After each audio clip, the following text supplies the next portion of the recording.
السلام علیکم میرے P T I P M L N اور دوسری پارٹیوں کے پاکستانی دوستوں.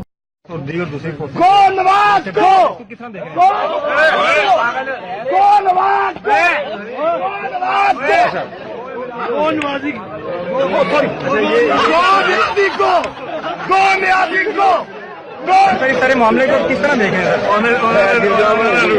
یہ بھائی صاحب جذبات میں بہہ گئے اور پی ایم ایل این کے احتجاج میں انہیں نعرے لگانے تھے گو نیازی گو، اور یہ اتنے جذبات میں بہہ گئے کہ انہوں نے نعرے لگا دیے گو نیازی گو کی جگہ گو نواز گو. یہ ان لوگوں کی حالت ہے. اب جن لوگوں کو یہی نہیں پتا کہ کیا نعرے لگانے تو ان لوگوں کا احتجاج بھی کوئی معنی نہیں رکھتا. پی ٹی آئی کی گورنمنٹ کی اب تک کی پرفارمنس بہت بہتر ہے، تو اس طرح کے احتجاج کرنے کا کچھ فائدہ بھی نہیں ہے، اور ایسے لوگ جنہیں یہی نہیں پتا کہ نعرے کیا لگانے ان کی تو بالکل بھی اہمیت نہیں. تو بھائی پی ایم ایل این والوں کچھ ٹائم انتظار کر لو. پی ٹی آئی اگر غلط کرے گی تو وہ بھگتے گی، لوگ خود ہی اگلا الیکشن تمہیں جتوا دیں گے. ابھی اسے سکون سے حکومت کرنے تو وہ بالکل صحیح کر رہی ہے، جو بھی کر رہی ہے اسے تنگ نہ کرو. ابھی تک ان کی پرفارمنس بھی بہت بہتر ہے. کچھ وقت تک انتظار کرو، انہیں حکومت کرنے دو. جیسے ہی انہیں 3-4 سال کی بات ہے، اگلے الیکشن تک انہیں حکومت کرنے دو. عوام کی سمجھ نہیں آئے گا تو عوام خود ہی تبدیل کر دیں گے، لیکن ابھی انہیں حکومت سکون سے کرنے دو. اس طرح کے بیوقوفوں والے احتجاج کا کوئی فائدہ نہیں ہے جس میں یہی نہیں پتا کہ نعرہ کس کا لگانا ہے کس کا نہیں لگانا. تو بھائی تھوڑے عقل کے ناخن لو، ہوش کرو.